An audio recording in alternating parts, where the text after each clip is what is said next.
A TV do passado, das memórias afetivas e das influências socioeconômicas, políticas, culturais e profissionais. A TV do presente e de como se faz presente, do que representa, do que repercute e de como repercute. A TV do amanhã, de como pode ser relevante em alcance e qualidade, que atende às necessidades de um povo cada vez mais disposto a fazer valer os seus direitos e interesses. A seguir, você vai acompanhar reflexões de ativistas e acadêmicos que se dedicam aos campos das diversidades e dos direitos humanos. Uma proposta do meu projeto de pós-doutoramento, vinculado ao Núcleo de Estudos das Diversidades, Intolerâncias e Conflitos da Universidade de São Paulo.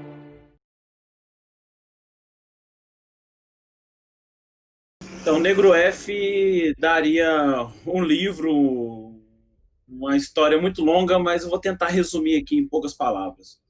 Em 95, quando eu ainda era escritor de rua, né, como as pessoas conhecem no Brasil como pichador, eu já deixava algumas assinaturas, alguns traços, mas não tinha forte em mim essa identidade negra e tudo mais.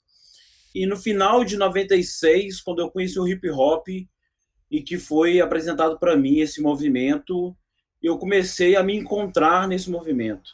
E o me encontrar veio junto essa minha identidade. Então, ali como escritor, como grafiteiro, não tinha uma identidade certa, ainda assinava meu nome, né? E é uma coisa muito típica, principalmente nos movimentos sociais de guerrilha, você se colocar no codinome, porque é uma forma de você se identificar, de se apresentar, de se assumir uma identidade, né?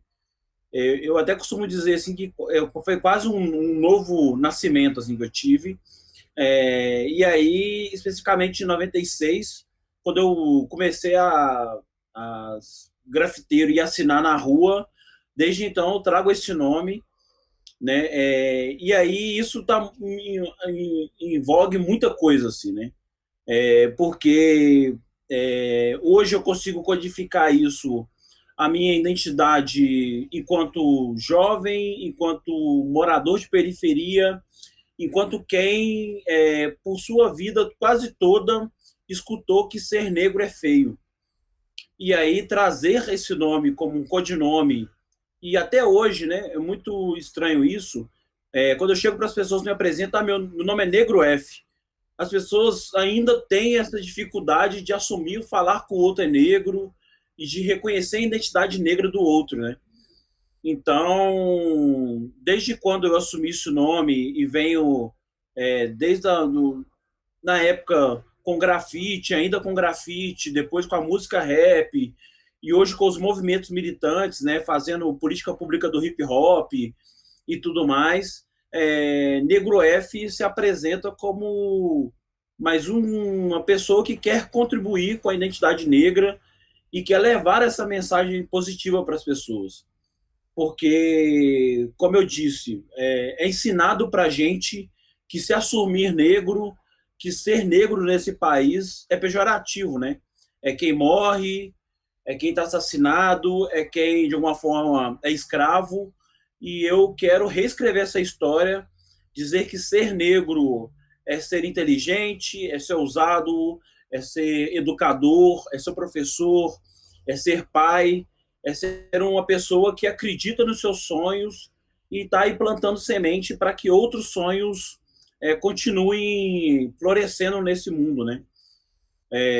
E hoje, resumidamente, né, profissionalmente, eu sou designer social, estou atualmente coordenando uma iniciativa social aqui de Belo Horizonte, mas que é uma referência nacional chamada Designer Think Social, que é um grupo de designers voluntários, pessoas que de alguma forma buscam fazer empatia e compaixão pelo outro, e aí a gente vai desenhando projetos, ações e buscando fazer de alguma forma. Estou presidente da Nação Hip Hop Brasil, que é uma das poucas entidades de hip hop da América Latina que discute política pública do hip hop, e essa política pública se dá através de ações, através de fortalecimento e através mesmo de empoderamento desses agentes. Então, são núcleos em 14 estados brasileiros, mais DF. A gente discute política pública do hip hop, propõe uma série de ações. E sou esse artista visual também que busca na minha comunidade e nas localidades que eu passo deixar mais colorido e buscar transformar de alguma forma positiva esses lugares. Então, o que eu quero com a minha arte é fazer caminhos mais coloridos e um mundo melhor para as pessoas. Eu acho que eu tive uma feliz sorte de nascer e a minha família começar a ter acesso à televisão. Eu era muito novo, né? Então eu lembro uma vez, quando eu era criança, isso ainda está muito latente na minha memória, da primeira televisão de válvula que a gente tinha, que tinha que esperar esquentar e tal, e depois assistia um certo tempo, né? Podia assistir demais porque a gente ficava com medo dela queimar e estragar. Minha mãe sempre falava disso. E aí eu sempre via, né, principalmente domingo com a minha mãe, os tempos que meu pai estava em casa, assistia muito programa de domingo, e durante a semana os corriqueiros desenhos, né, que sempre teve assim na televisão. E aí, mais na jornada pré-adolescente e aí depois adolescente, que foi principalmente na adolescência, que foi década de 90, com vendo mesmo filmes, muitos seriados. Eu acho que a escola também, em algum momento, no terceiro, quarto ano, propiciou abrir mais a visão de começar a ver filmes, né? A minha escola, principalmente, tem uma sala de vídeo e pelo menos uma vez por semana tinha uma aula que era assistir um filme, assim, né? Então isso também ajudou a propiciar novos horizontes, assim, acho que foi importante. E especificamente na minha adolescência, na adolescência, 15, 16 anos, tem a fase MTV, né? Que eu acho que deve ser muito próxima também da sua, que a gente começou a ver clipe. Eu particularmente ficava madrugando para ver clipe de rap, né? Porque tinha um programa de hip hop que passava, então era a oportunidade que eu tinha para ver os clipes de rap, de ver o que estava acontecendo, de ouvir música, né? Ouvir e ver música, né? Porque antes a gente só ouvia a música e aí a gente começa a ver a música também, né? Então isso ajuda a materializar muita coisa e foi de uma parte, eu acho que ela deu uma contribuição sim, principalmente no meu caso, de entender outros mundos, de ver outros lugares, eu particularmente que trabalho com imagem, a desenhar coisas, né? Então ajudou a sistematizar muito o meu olhar assim e minha visão com as coisas. Eu sempre fui um cara que eu gostei muito de cores, né? Então quando eu comecei a ter acesso a desenhos coloridos, né? Então quanto mais coloridos eu gostava, assim. Então que é os desenhos que a gente tinha acesso, né? Então Mickey, Pluto, essa série toda me chamava muita atenção por causa dos traços, né? Tinha um traço marcante, mais definido ali e tal, e aí me ajudava a inspirar para desenho, para pensar cor, para pensar movimento. Então isso na minha na minha lógica de construção artística eu consegui aprender muita coisa vendo esses desenhos, né? Entender muita coisa, principalmente. Eu tive uma infância que não era a pauta, não era a TV, né? Acaba que a gente tinha uma pauta família. Eu acho que a TV, por sua vez, ela cria marcos, né? Então, assim, tinha o fim de ano que a gente reunia a família para jantar e para ver aquelas viradas de televisão que tinha, né? Contagem regressiva, tinha momentos, domingo, né? Eu peguei a fase Ayrton Senna, né? Então a gente ia para frente da televisão para ver Ayrton Senna. Eu tenho uma irmã de leite, né?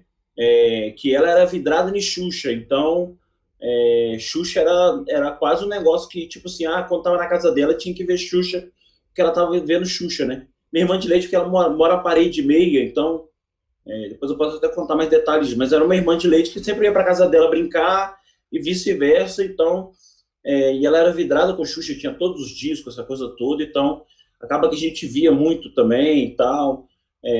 Então acaba que televisão foi um negócio que fazia parte do contexto ali, mas ela perdia muito, principalmente na minha família, pelo rádio, porque principalmente minha mãe escutava muito rádio. Eu tenho um tio que ele tem até hoje ele tem um som grande, toca vinil, toca todos os CDs e tal. Então o rádio, em alguns momentos, no momento de aglutinação da família, a televisão perdia ele para esse momento do rádio, porque o rádio era o que a gente dançava junto, a gente curtia junto, era o momento da aglutinação familiar ali. Então, na verdade, acaba que televisão, e aí quando a gente vai começando a crescer e ter uma autocrítica, a gente começava a ver que a gente não se via na televisão, né? Quando eu estava na terceira, quarta série, eu tive uma primeira aparição na televisão, assim, muito engraçada, assim. É porque tinha, aqui em BH, tinha aqueles programas de criança, né, que ia fazer auditório lá com 200 mil crianças lá. E minha escola uma vez foi para um programa desse, que era da tia Dulce, que chamava aqui. Essa mulher acho que até viva até hoje.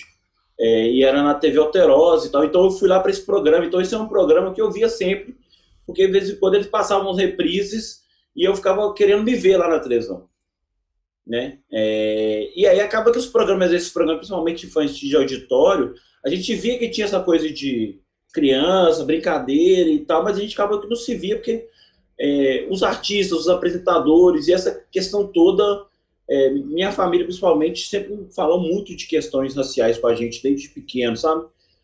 Desde como a gente ia se portar na rua, como a gente ia lidar com os outros, né? Os lugares que a gente ia frequentar, que possivelmente alguma coisa, talvez eles não sabiam falar que era racismo, mas eles falavam assim, alguma coisa pode acontecer com você, não fica nervoso não, ignora e tal. Então, e acaba que a gente não via isso na televisão. Aí eu ficava meio sem entender, perguntando para a mãe, e ela falava, não, menina, isso é assim mesmo e tal. Mas a gente não se via, então acaba que quando a gente vai criando massa crítica para algumas coisas, que a gente começa a mais ver as novelas, os seriados, as coisas de televisão. E a gente ainda vê a gente muito no papel submisso, né? E a gente fala assim, pô, o negro sempre é escravo, sempre é motorista, sempre é aquilo. A gente começava a se questionar, pô, será que é só isso mesmo? Será que tem que ser só isso? Não. Hoje, refletindo, olhando para trás, eu ficava vendo, era uma das coisas que me deixava assim, eu não sabia disso, sabia por quê, mas sempre me deixava um pouco inquieto, assim. Ou eu, particularmente, eu cresci homem, né? Numa família. Hoje é muito comum você chegar, às vezes, numa roda de amigos, os caras tá comentando novela, né? Mas na minha época de adolescência, principalmente, era quase criminoso, né? Você falar assim, não, eu vi novela. Homem não pode ver novela, mano. Novela é coisa de mulher. Daí você escutava isso, né? Então, a gente não via novela. Às vezes, sei lá, via quando tava do lado da mãe, do lado dos parentes, mas mesmo assim não era papo que você levava pra roda de conversa. Você falava de futebol, você falava de coisas e tal. Aí, não sei quando, no que período a novela gira e muda, né? Talvez, sei lá, Avenida Brasil pra cá, né, vamos dizer, que o homem começa a ver mais novela e começa a comentar de novela. Então você não via novela. A gente não se via muito nas televisões, principalmente na adolescência, e eu, devido à minha. E aí, a partir dos 17, a minha transpiração com hip hop, eu via a televisão para me inspirar nessas coisas relacionadas ao hip hop, né? Mas na minha infância, principalmente, e adolescência, eu acho que não tinha uma coisa muito marcada com a televisão, né? Talvez pelo vestuário, às vezes o que a mãe comprava e tal, que talvez vestia, mas isso não é muito presente na minha memória. Mas as coisas que são mais presentes são relacionadas à adolescência, principalmente quando eu começo a curtir a hip hop, a ir para os bailes. Então, aquilo ali, eu buscava ver o que os outros meninos estavam fazendo, os outros adolescentes, né? E que às vezes a televisão não era uma grande referência, mas se passava talvez, sei lá, um clipe ou passava uma música, aí a gente via para poder se inspirar, né? Então, assim, eu ainda peguei a fase do VHS, né? Então, aquelas fitas VHS que a gente ia para casa de um amigo ou de outro para ver e ficar copiando passinho, ficar copiando as coisas que os outros artistas faziam, né? Mas era muito mais isso do que falar, não, vou sentar aqui para esperar um programa X ou Y, né? Então as fitas VHS eram umas referências, assim. Na verdade, eu não tinha o VHS. Os amigos tinham, eles gravavam e a gente assistia na casa deles.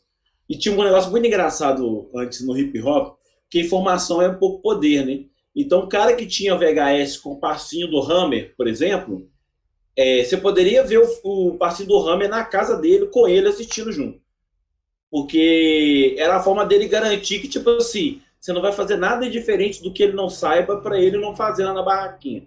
Não, pode vir, vem cá ver, vem comigo. Aí se a gente fazia um passo diferente, ele falou, mas o que você fez? Eu fiz assim, esse assado. Eu falei, então tá. E o cara ficava, tipo, vigiando o que a gente ia fazer diferente.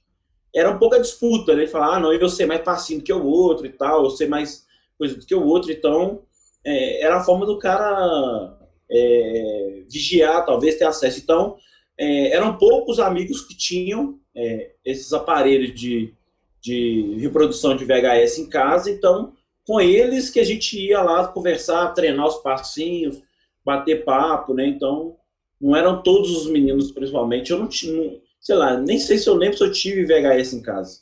Eu acho que nem tive VHS em casa. Eu acho que já, talvez, depois tive acesso como DVD, né? Foi bem depois, assim. Eu acho que, sei lá, achava mágico, achava diferente, né? Então, assim, de, sei lá, colocar uma fita ali. Às vezes a gente tinha a fita em casa de rádio, né? A gente ouvia música ali, mas você botar um negócio que transmitia uma imagem, que fazia uma coisa e que era legal, né? Então, e aí depois disso, que aí me lembrando aqui agora, depois vem as locadoras, né? Aí as locadoras que foram uma outra possibilidade de acesso a filmes, algumas coisas assim, que a gente começou a ter mais acesso. Então, eu sempre locava filmes que tinham relacionado não falava assim, o Tupac apareceu naquele filme, a gente ia lá e locava. Fulano viu o filme e falou que tinha grafite. Não, vamos alocar para a gente ver qual grafite que tinha lá. Então, era muito... Depois, né, foi muito locado nisso. Então, a televisão, especificamente, tem isso. Aí depois começa o boom da internet, né? E aí esse boom da internet gera outros acessos, né? A gente, no início, ficava lá nas internet de escada, né? Esperando da meia-noite para acessar e tal. Mas, e aí a chave muda mesmo, assim, do acesso, da informação. Então, eu acho que BH sempre teve cinema, né? Desde que eu me entendo por gente. Sempre teve salas de cinemas, salas grandes, né? Muitas delas, infelizmente, viraram igrejas, né? Como toda cidade grande. A gente não tinha acesso ao cinema. Eu acho que acesso ao cinema, falar, não fui para o cinema mesmo, eu acho que eu fui ter depois dos 18 anos, participar de movimento social, assim. Que eu fui ter acesso ao cinema mesmo, depois, quando eu comecei a trabalhar, mas antes, novo, adolescente, eu acho que não estou lembrado de nenhum momento de ir ao cinema. Cinema, para mim, era a escola que botava um telão lá, com a projeção. Aquilo ali, para mim, era cinema. Se alguém falasse assim, cinema, eu ia falar, aqui é projetor de slide, que o cara ficava passando as imagens ali, contando as histórias. Então, a gente tinha uma sala na escola, que era a biblioteca, que a diretora reservava um certo momento para fazer filmes. Hoje é aula de ciência, vai apresentar tal coisa. O professor falou assim, a gente vai ter hoje esse slide que passava lá os trem. Aquilo para mim era que ele contava uma história, tal coisa, explicava tal coisa. Então, a televisão permitia isso. Na verdade, a televisão era essa acessibilidade que dava, né? Cinema, pode parecer que não, cinema ainda é um lugar elitizado. O cinema, apesar agora da popularização, que tem lugares, às vezes, que vai ter sala a R$3, tudo bem, mas cinema ainda é elitizado. Se eu vou pensar uma lógica de projeção, primeiro o lugar que ele está, né? Você não tem um cinema, você não tem salas públicas de cinema. Eu acho que em Belo Horizonte você tem um Belas Artes, mas o Belas Artes ele fica onde em Belo Horizonte? Ele fica na região de classe média. Ele está perto dos principais patrimônios da cidade, que é a Praça da Liberdade. Então, até para os meninos chegar lá, se eles não forem abordados 10 vezes pela viatura, e tal. E aí quando você chega lá, os filmes são tudo aqueles filmes cabeção, né? Não é Pantera Negra que tá passando lá, entendeu? Aí você vai ter Diário de Motocicleta, você vai ter esse filme mais cabeção aí que passa na coisa que os meninos sabem que, pra que eu vou ver esse filme? Os meninos querem ver filme popular. Aí eu acho que, principalmente nos anos 2000, quando começa a ter uma lógica de cineclubismo também no Brasil, eu acho que os meninos começam a ter acesso a cinemas de rua, né? Principalmente em 2004, se eu não me engano, eu participei de um projeto aqui que a gente levou cinemas para as principais quebradas assim da minha região. Onde que é o lugar mais fudido aqui da quebrada? Tá, mas vamos botar lá uma tela, um telão e passar o filme que os meninos querem. Tinha lá o filme conceitual, que era do projeto. Tinha que passar uns filmes lá mais conceitual, mais cabeção e tal. Mas falava com os meninos, ó, vocês vão escolher o filme que vocês quiserem. Entendeu? A gente quer ver X-Men. Então, beleza, ó, primeiro nós vamos passar 40 minutos desses filmes e depois vai ter X-Men. Porque é o que os meninos queriam. E aí já estavam cumprindo o papel. Só de você botar uma tela no meio da rua, uma caixa de som e os meninos parar ali para comer pipoca e ver filme, aquilo ali, para mim, já estava contemplado. Eu acho que aí sim você começa a ter o acesso ao cinema. Mas até hoje é perigoso você rodar comunidades, conversar com adolescentes que não foram no cinema. Você fala assim, você já foi no cinema? O menino talvez vai falar assim, não. Você vai ter casos de meninos que vai falar não. Eu não sei de dizer em dados, mas ir no cinema é um ato elitista, porque você vai para o shopping, aí não é qualquer roupa que você vai para o shopping, aí você vai lá comprar o ingresso, e aí comprar o ingresso também não é uma coisa tão simples, né? Frente àquela fila, aí se você não tiver com a roupa X e Y e tal. Apesar que em Belo Horizonte, principalmente, você tem alguns shoppings que estão em áreas mais, vamos dizer assim, populares, né? Você tem um shopping Venda Nova, que é numa área mais popular. Mas tirando isso, você vai ter o BH Shopping, que é que passa os filmes 3D, que joga água, que você nada no filme, aquela coisa toda.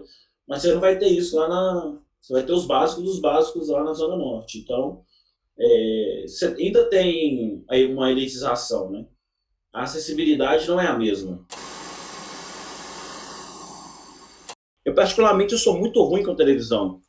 Eu gosto muito de, às vezes, um filme, seriado, gosto de ouvir notícias, me atualizar de coisa que está pegando, então, mas falar assim, eu sou dessa turma aí que fica aí maratonando Netflix, televisão, essas coisas, nunca fui disso.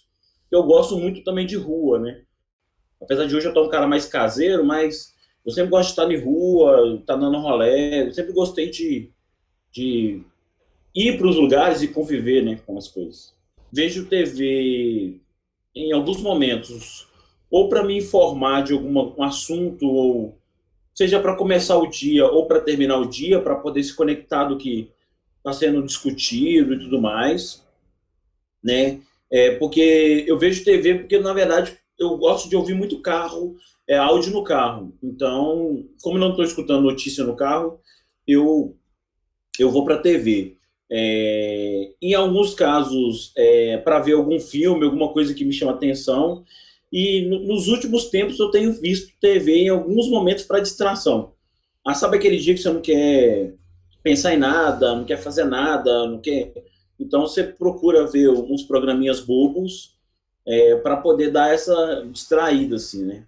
Porque muitas das vezes, mais agora nessa vida do home office, a gente fica 24 horas pensando, articulando, desenhando coisas e tal. Então, a televisão é esse lugar que às vezes você vou ver uma bobajada para pensar um assunto diferente de tudo isso que eu já fiz hoje e tal. Então, eu vejo nesses três momentos, mas eu não sou um cara vidrado na televisão, que tipo assim, nossa, tal hora, tipo 11 horas da manhã, eu preciso correr ver uma televisão, porque senão eu não comecei meu dia, né? Então, eu conheço pessoas que são assim, tem essas coisas de religiosamente ver televisão para isso, para aquilo, eu não tenho essa religião com televisão apto. Eu assisto YouTube para alguns conteúdos muito raros. Netflix não tem. Sei lá, ainda tem uma certa resistência, apesar de gostar de filmes, de gostar às vezes de uma coisa mais seriada ou outra, mas eu tenho um pouco preguiça, porque eu acho que o que mais dá preguiça dessa lógica de Netflix é porque é muito doido assim, né?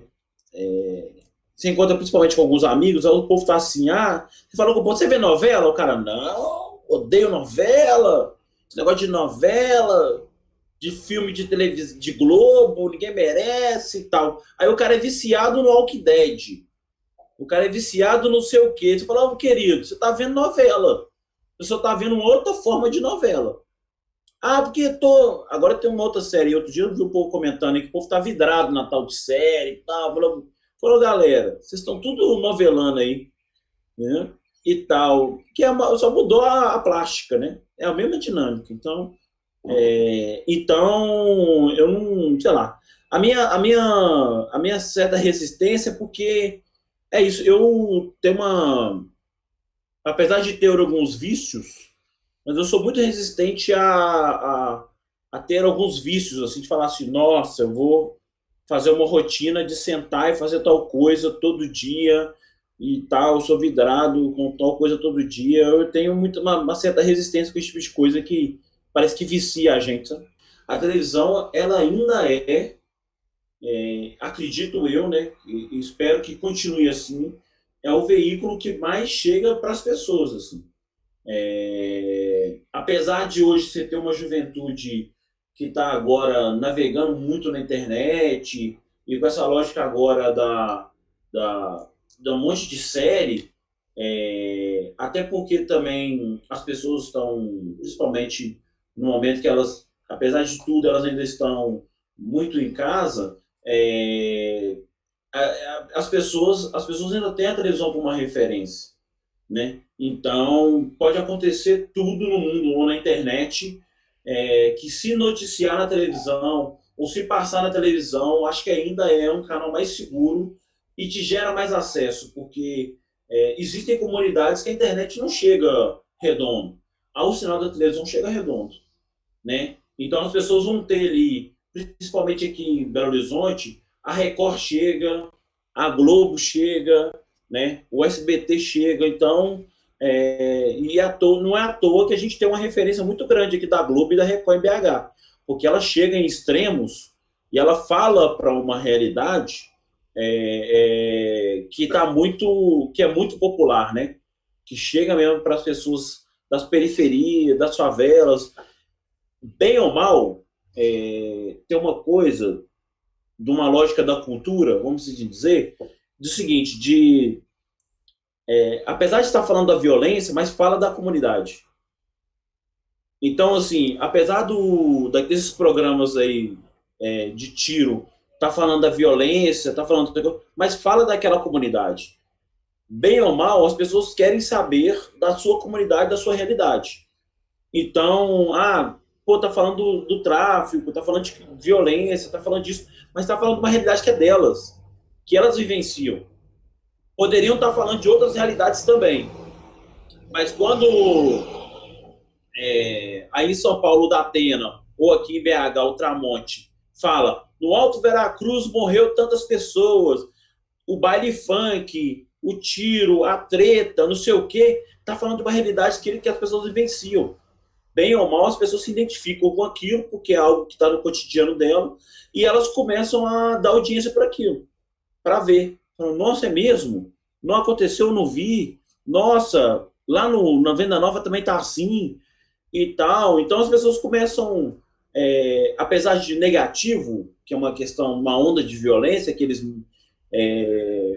medializam ali, ganham mídia com isso, mas é uma realidade que as pessoas começam a se ver. Então, ver que é um jovem, que é um negro, que é uma pessoa pobre, que é uma comunidade como a deles, que é uma realidade como a deles, né? Então, não é à toa que esses caras navegam nessa onda aí da violência e da criminalidade.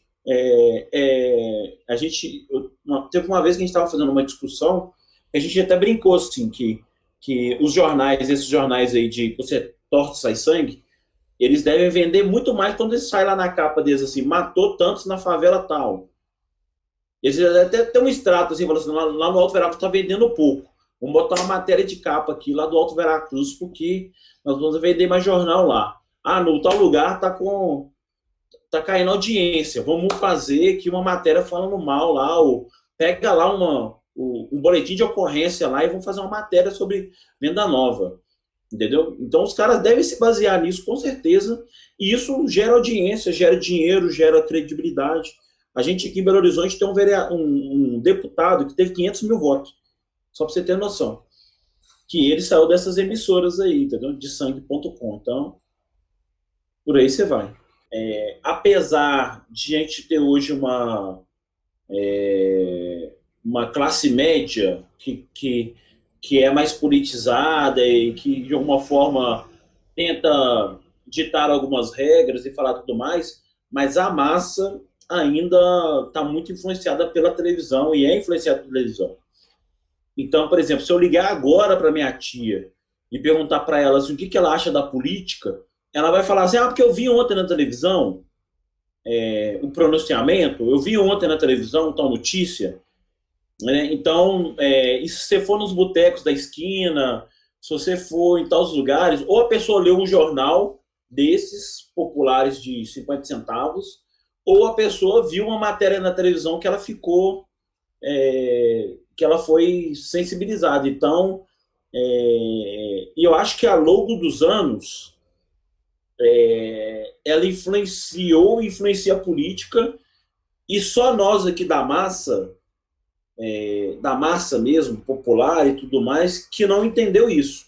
Mas a elite entendeu isso, parte da classe média entendeu isso e os políticos entenderam isso. Não é à toa que a gente tem um investimento muito alto. E principalmente, né, a gente participou de um processo da digitalização que os caras investiram porque eles sabem o poder disso que tem. Então, a forma como ela vai e ela influencia a massa no geral, e aí a gente tem as próprias eleições, né, de 2018, né, o quanto que a televisão ditou o comportamento das pessoas ali para a urna, né, e ela continua ditando e ela vai ditando. Então, se hoje qualquer candidato aí, seja prefeito, governante, que é de alguma forma noticiado aí negativamente, ou positivamente, ele sabe que é um fiel da sua balança para você soltar sua plataforma ali, né? Para você se colocar, para você se posicionar. Então, como se diz assim, bem ou mal, a gente sabe que essa telinha que transmite som, imagem e áudio, que não é tão não tem todas as acessibilidades, mas chega para muita gente, influencia, né? Então, nós estamos aqui conversando agora, possivelmente alguém está assistindo lá um programa desses de sangue, ou de cozinha, ou de comportamento, né? Então, as pessoas estão formulando. E detalhe, principalmente porque a gente tem um país que as pessoas leem pouco, né? Então, a referência que ela tem é essa imagem que já chega pronta, que já chega mastigada, que já chega plastificada, que já chega para ela falando assim, isso é legal, isso é bacana. E a gente tem casos, principalmente de pessoas que já estão em isolamento social há muitos anos, né? Que estão vivendo sozinhas, que às vezes não tem maridos, ou que não tem companheiros, ou que não tem pai, ou que não tem mãe. E acaba que essa pessoa que chega e fala tão para mim, fala, nossa senhora. Então a pessoa se torna essa referência, né? E aí, por se tornar essa referência midiática, ela tem um poder que eu acredito que até... e aí as emissoras sabem, né? Que acho que até psicológico de influenciar pensamentos, visão, né? Você quer ver uma coisa muito cômica, né? Imaginar assim, imaginar que as pessoas põem água em cima da televisão acreditando na fé. Que aquela água em cima do tubo de televisão vai fazer ela sarar, entendeu? Vai fazer ela curar, entendeu? Por quê? Porque aquele cara fala para aquela pessoa, ele olha para aquela pessoa, ele influencia aquela pessoa. Então entra num algo tão profundo e consegue atingir, né, essa solidão, essa carência. E aí, voltando para o mundo da política. E isso se dá no mundo da política. Então, essas pessoas usam todas essas tecnologias, sabem dessa força dessa tecnologia para influenciar a política. E aí, no nosso país, acho que, sei lá, desde que tem televisão, né?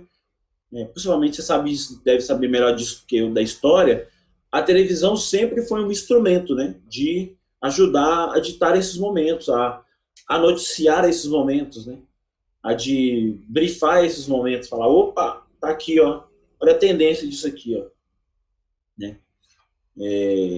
Então, o que foi a eleição de 2018 foi isso. Se não tivesse tido aquela medialização em cima de candidatos da oposição, vamos assim dizer, ao atual governo, possivelmente, talvez a gente teria um outro governo hoje. Né? Pega a carreira do Inominável, né? Eu não gosto nem de falar o nome. Ele começa em palanque de televisão. Aquelas brincadeiras lá que o Pânico fazia, principalmente, né? De zoar ele, de pegar no pé dele, de pegar todas as coisinhas que ele falava lá, os ruídos que ele falava, que eram racistas, homofóbicos e tudo mais, aquilo ali só trouxe luz. Quem era esse figura nos 27 anos que ele teve no Congresso? Quem foi ele? Nada. Aí chegou uma televisão e começou o tempo inteiro. Fulano, fulano, fulano, fulano. Aí todo mundo começou a olhar para o fulano. Aí na hora que todo mundo começou a olhar para o fulano, aí alguém viu e falou assim, opa, é doido, homofóbico, isso e aquilo, mas é isso, é um rótulo, entendeu? As pessoas querem isso, as pessoas já estão olhando para ele.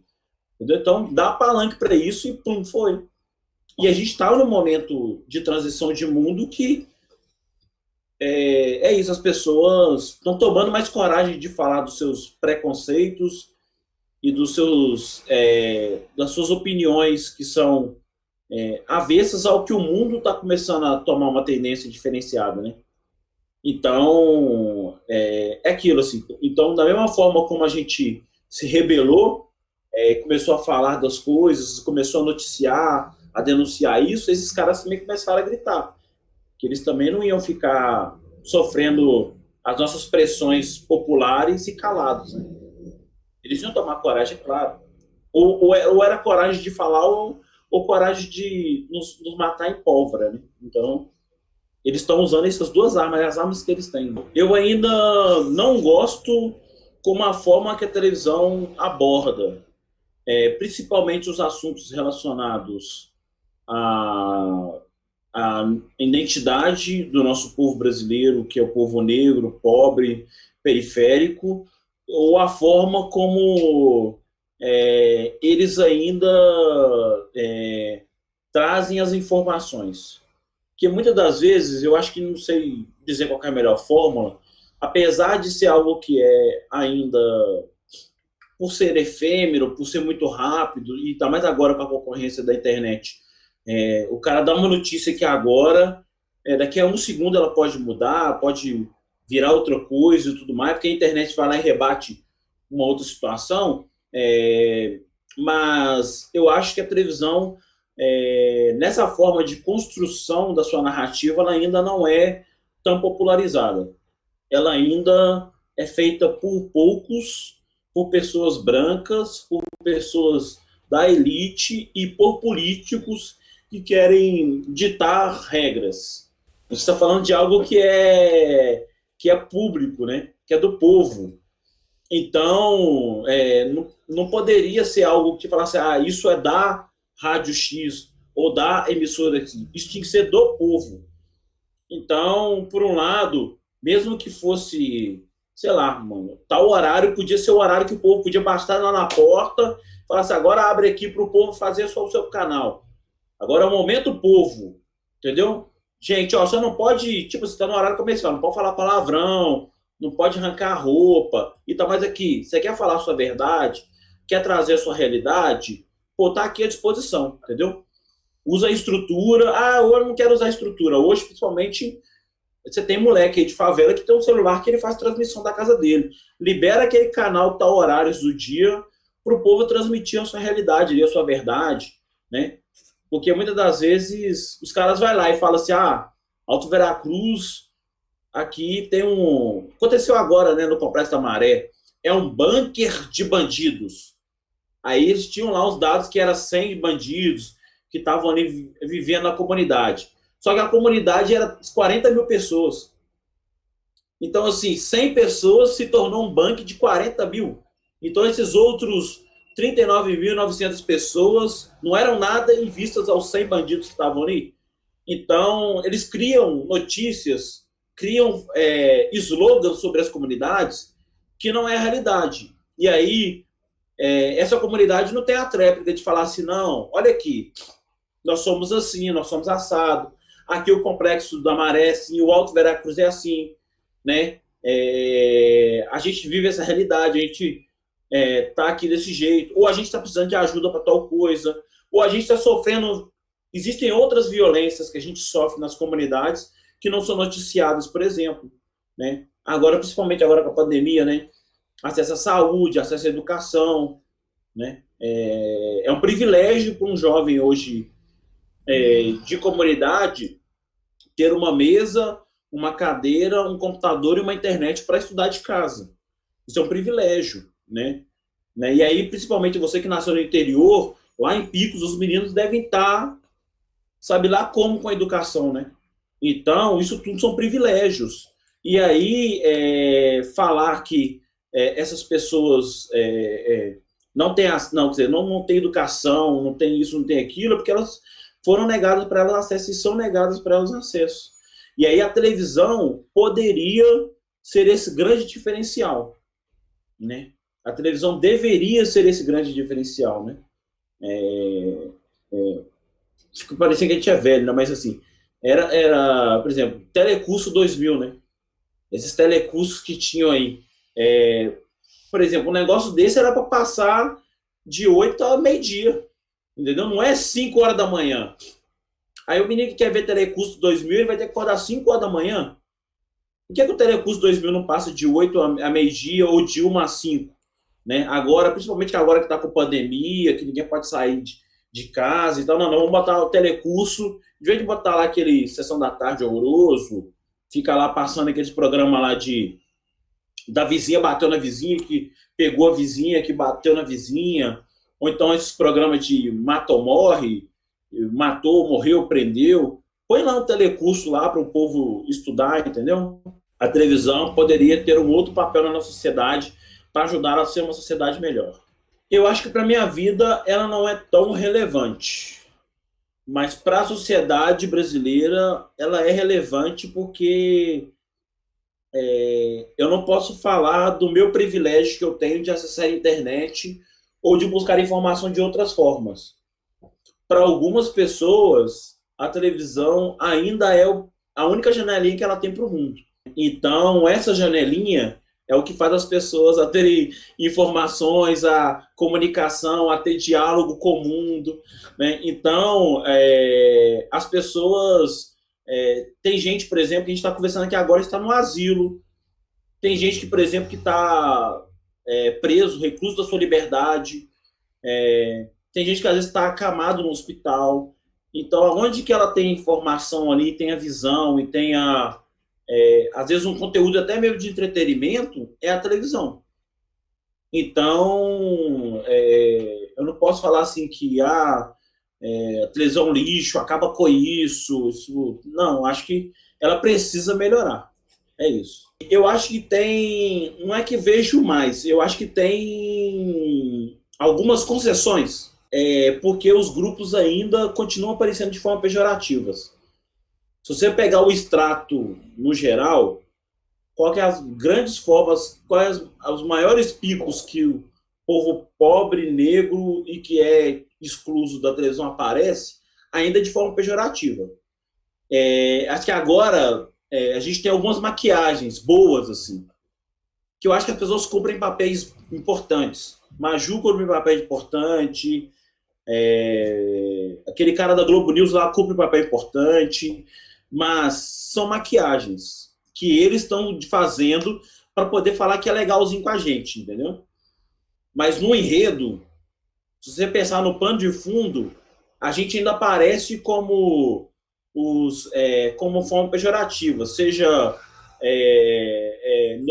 em notícias onde a gente se mata ou morre, ou está envolvido com droga ou com crime, ou a gente ainda, as novelas, principalmente, né, que é o que está no grande imaginário das pessoas, a gente ainda não é protagonista das grandes novelas. Se a gente for pensar que o Brasil sua grande maioria negro, sua maioria são uma população de massa pobre, as novelas, quando vai mostrar a favela, mostra aquela favela da miséria, a favela do povo pobre. Ou então a gente olha que legal que esse povo batalhou e conseguiu. Esse aqui batalhou e conseguiu. Era empregado doméstico, agora conseguiu.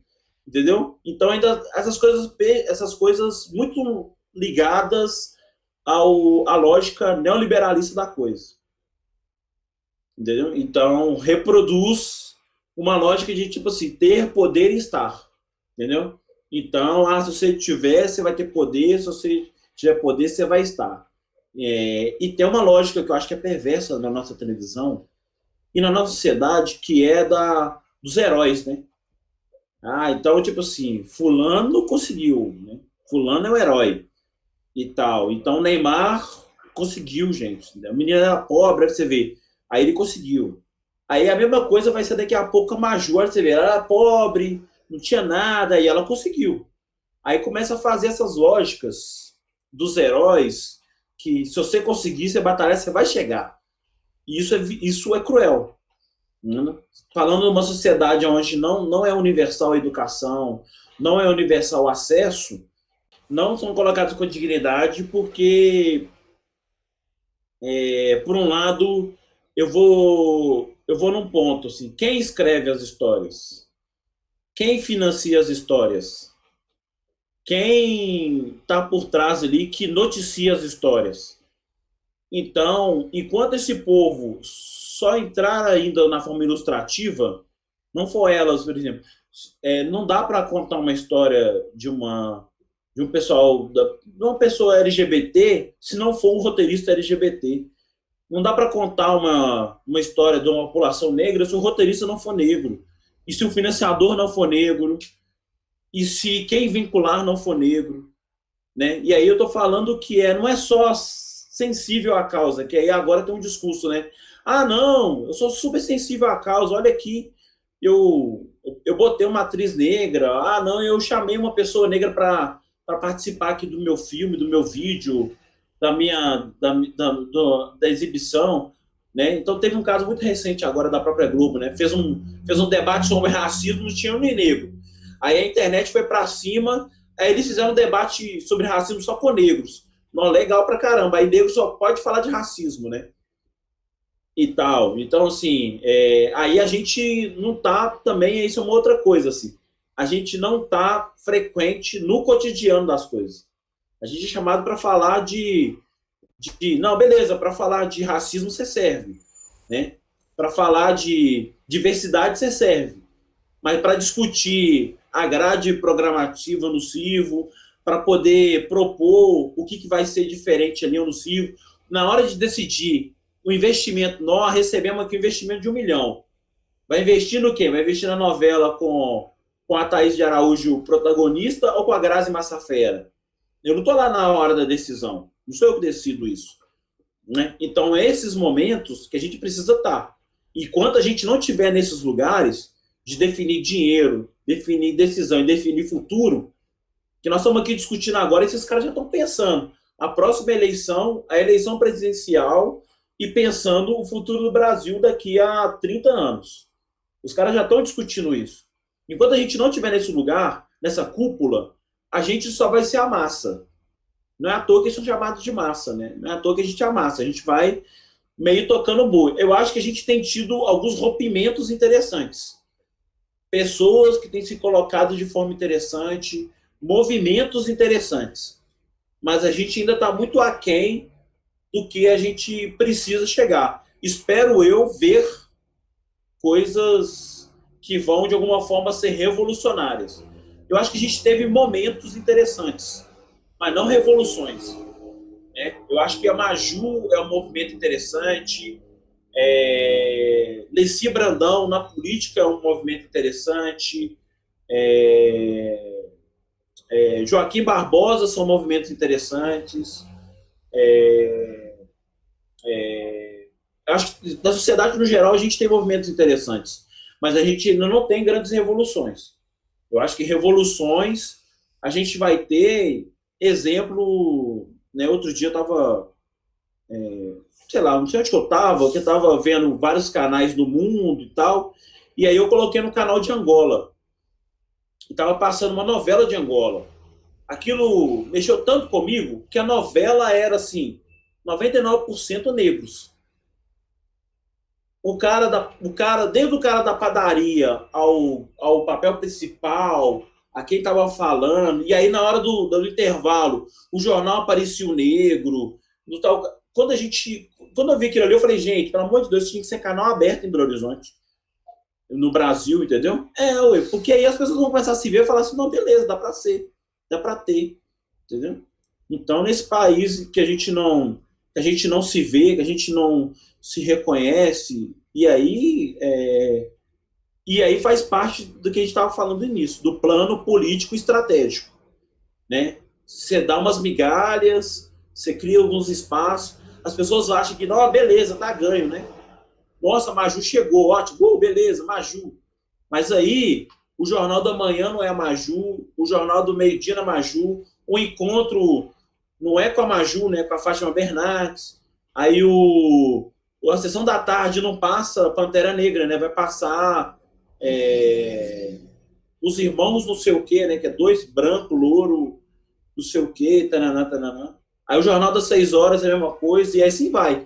E aí, nessa lógica, o imaginário popular fica permeado com isso. Né? E a gente está falando de uma estratégia de dominação. É claro que vamos fazer contas matemáticas, né? O René Silva, que é um comunicador do Rio de Janeiro, é um cara bom, você poderia conhecer ele, conversar. É uma grande referência aí na comunicação periférica no Brasil. Ele trouxe uma conta, né? Ele postou outro dia no seu Twitter, assim, que foi bem legal, que é isso, assim, a gente tem mais tempo de país escravizado do que país tido liberto, né? Então é muito forte isso na cabeça das pessoas, até no inconsciente das pessoas. Você imaginar que vai ter hoje uma senhora que vai virar e falar assim, não vou ser mais empregada doméstica. Ah, por que não? Porque você está fazendo racismo comigo e eu vou sair disso daqui, não vou ser empregada doméstica. Vou ser advogada. E ela ter acesso e virar advogada, né? Ah, não, eu vou ser piloto de Fórmula 1, vou ser Lewis Hamilton. Entendeu? E tal. Você imaginar isso num país nosso que você tem no inconsciente das pessoas que ser negro é ser escravo, é muito profundo ainda, né? Então a gente ainda naturaliza muitas coisas, a gente acha muito normal as coisas, né? Então, as pessoas que servem o país, as pessoas que, de alguma forma, quando a gente sai na rua, a gente acha normal o cara ali, ah, não, esse cara tá mendigo aqui na rua, né? E aí você vai ver que ele é negro, que a pessoa negra, a gente acha isso normal, porque essa coisa da escravidão ela é muito forte ainda no nosso inconsciente. E a televisão sabe disso, as emissoras sabem disso, os políticos sabem disso, os ricos sabem disso. Isso é muito forte. Então, continuar jogando essas sementes. E às vezes, assim, não dá uma alforriazinha para esse, para aquele. Vamos fazer um Neymar aqui, entendeu? Vamos fazer um Pelé. Olha que Pelé, que legal. Olha. Pelé. Aí, na hora que o Pelé tem a oportunidade, que ele ganha um monte de dinheiro, aí faz o quê? Casa ele com a Xuxa. Para falar que nós somos um país da igualdade racial. Olha que legal. Os negros e os brancos se relacionam, né? Que bonito. Então, você tem coisas que você vai jogando no imaginário da população, né, que é comum, né? Nossa, olha esse negro aqui, o Thiaguinho, pagodeiro, né?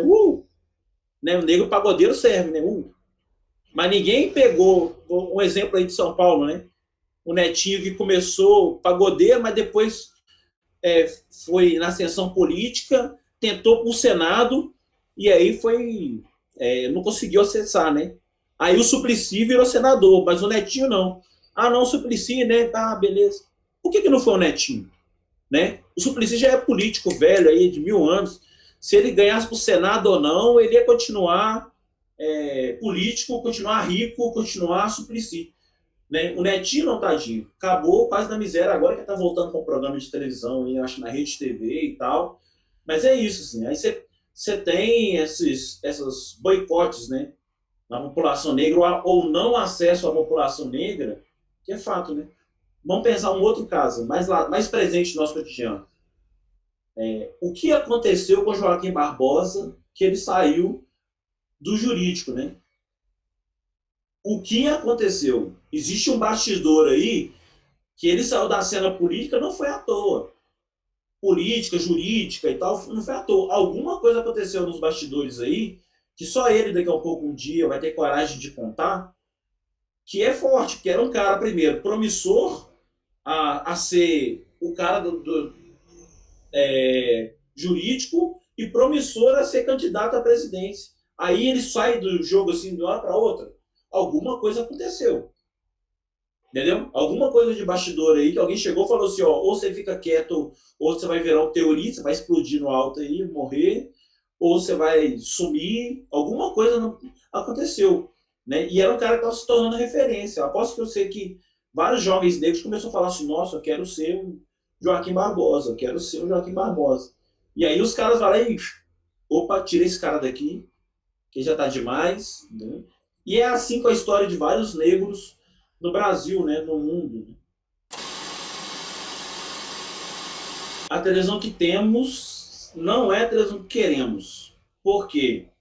Primeiro que ela, apesar da sua grande amplitude, da sua grande acessibilidade, ela ainda não chega para todos e todas. Eu tenho dúvida, né?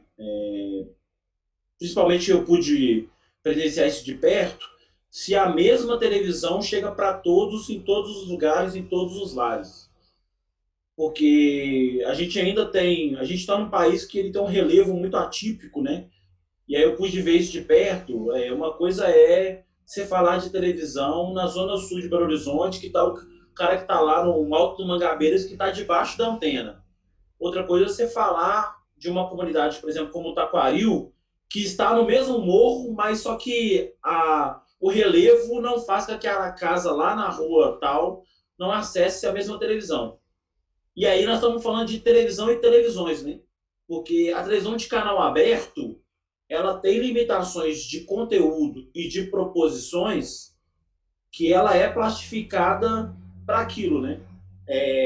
E a TV paga, ela tem uma proposição de conteúdo e uma proposição que eu acho um erro, que eu acho que é um grande erro no país, você ter dois tipos de camada de televisão. Você tinha que ter uma camada só de televisão. Televisão é isso.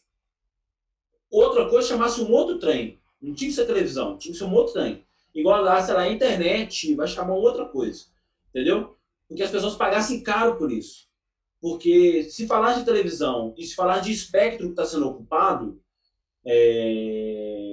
ele tinha que ser igual para todo mundo.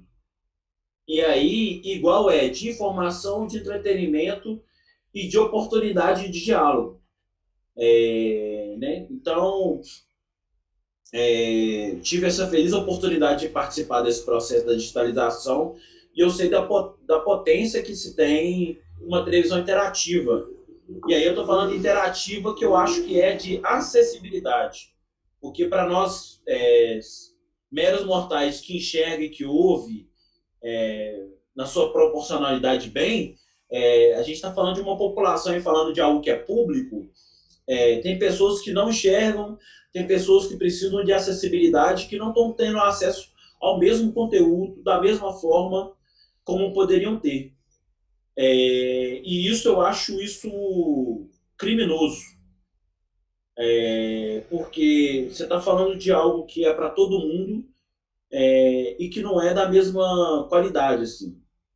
É a mesma coisa de repente, você falar assim, quem mora na Savassi, ou mora, falando de Belo Horizonte, né?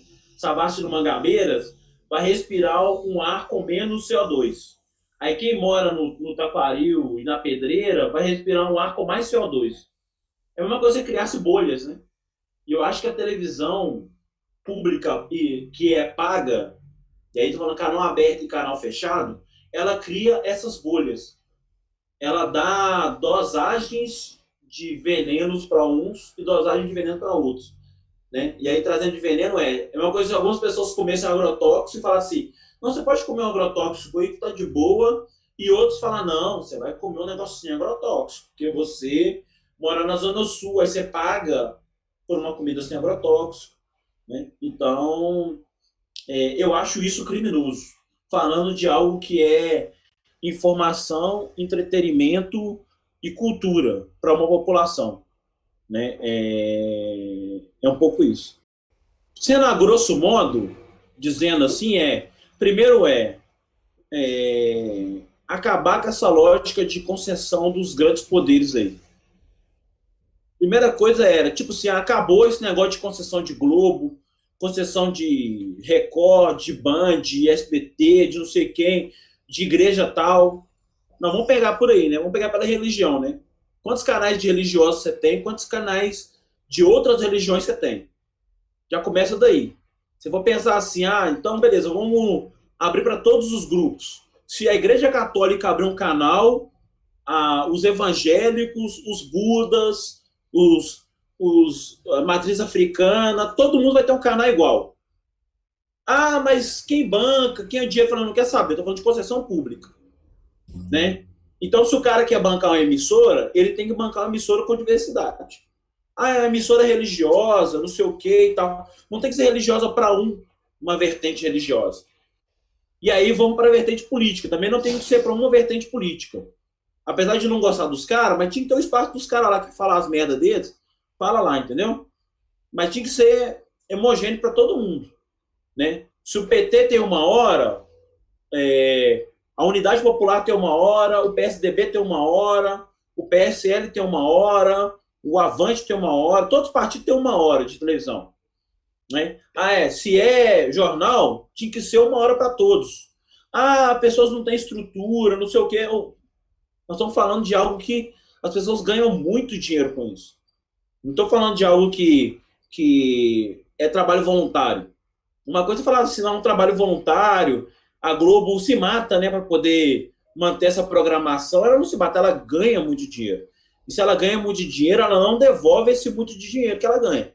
Ela enriquece. E aí eu acho que é a lógica nossa neoliberalista capitalista que a gente vive.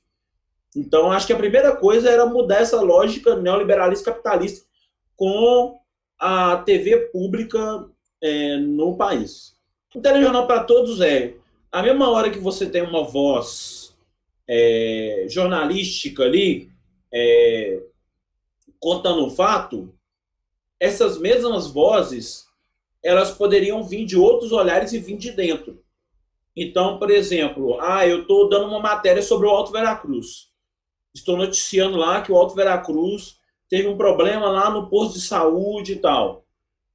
Da mesma forma, tinha que ter o mesmo espaço para a comunidade falar a visão dela. Não estou falando de, põe o microfone aqui para a comunidade falar. Não, mostra um vídeo da comunidade, feito pela comunidade. Isso vai dar um trabalho danado. Eu falo assim, não quer saber, vocês estão ganhando dinheiro para isso. Né? Da mesma forma, tinha que ter o espaço da prefeitura para falar também a realidade dela. Entendeu? E joga isso na mesa, joga para as pessoas se informarem. Porque o que acontece no telejornal principalmente, que a gente só vê um lado da coisa, né? A gente só vê uma visão. As emissoras hoje estão abrindo um WhatsApp, você pode mandar um vídeo lá falando, mas isso é muito fechado, né? Ainda, né? Não é aberto para as pessoas da comunidade quiserem falar assim, beleza, nós vamos fazer matérias X sobre as comunidades de Belo Horizonte. Nós vamos ocupar a grade de programação aqui de Belo Horizonte com 10 horas de notícias de comunidade. Você vai ter mais 10 horas da comunidade ocupar esse espaço. A comunidade vai poder mandar vídeo, mandar reclamação, mandar coisa, e vai ser noticiado na íntegra, sem edição, sem plástica, né? Porque agora tem uns programas plásticos, né? Vamos mostrar da comunidade. né? Nada contra. Eu acho que o programa aqui em Belo Horizonte, por exemplo, o Rolê dos Gerais, cumpre esse papel que eu estava falando no início, né? Dessa migalhinha aí, cumpre, mas ainda não é revolução, porque ele faz uma plástica para poder responder a uma sociedade que quer, da forma como a sociedade quer engolir aquilo. Então, mostra uma comunidade mais, numa lógica, vamos dizer assim, mais ficção, a partir do que as pessoas querem ouvir, não entra em algumas feridas. E não dá a voz como as pessoas poderiam. Eu estou querendo dizer assim, as pessoas da comunidade, feita pelas comunidades e para as pessoas da comunidade. Primeiro é o seguinte, para você fazer algo novo, você precisa, a primeira coisa, cortar a coisa na raiz. Porque se falar assim, vamos remodular, vamos dar um jeitinho aqui, o jeitinho já está acontecendo, entendeu? Os caras já estão dando as migalhinhas, já estão dando um jeitinho para poder dar uma amenizada, né? Então, por exemplo, Belo Horizonte, se alguém falar assim, não, Belo Horizonte não tem canal de comunicação, alguém vai falar assim, não, tem o Rolê das Gerais. Oi? Um programa que acontece no sábado, sei lá, tem meia hora só na grade da programação da Globo e tal. Agora Minas Gerais tá até aparecendo mais, né? Nós estamos chique. Jornal da Manhã, na hora do almoço, toda hora tem uma tomada de Minas Gerais. Mas é pouco. Entendeu? Primeira coisa, quando eu falo de acabar, porque primeira coisa, se você acabar também, as pessoas vão ter que, de alguma forma, se haver com aquilo. Então, se haver com aquilo ou você cria formas das pessoas participarem e elas ajudarem até a reconstruir, né? Fazer, não, beleza, gente, acabou agora a concessão da Globo, a Globo vai ter que se virar, se ela quiser a concessão, criar um espaço, um canal popular, das pessoas, sei lá, um congresso, uma conferência, sei lá o que for, para poder trazer um novo plano de trabalho de como é que vai ser a Globo daqui para frente. Aí a Globo vai ter que juntar gente, vai ter que juntar opinião, vai ter que juntar debate, vai ter que, sei lá, fazer um congresso, uma conferência, qualquer coisa, para poder pensar a nova Globo. Aí a população, com a assinatura da população, com a participação da população, vai ditar. Agora a grade da população é essa. Entendeu? Da Globo vai ser essa. Sei lá, também não sei a melhor fórmula, não, mas que as emissoras ganham muito dinheiro e elas precisam se haver com isso. E aí eu vou trazer mais, assim. Se as emissoras populares das prefeituras fossem investidas por essas concessões públicas, beleza, a Globo tem um lucro lá de 1 milhão. 20% desse 1 milhão que a Globo ganhou, ela vai investir para a televisão da Prefeitura de Belo Horizonte se tornar uma potência, já seria ótimo. Né?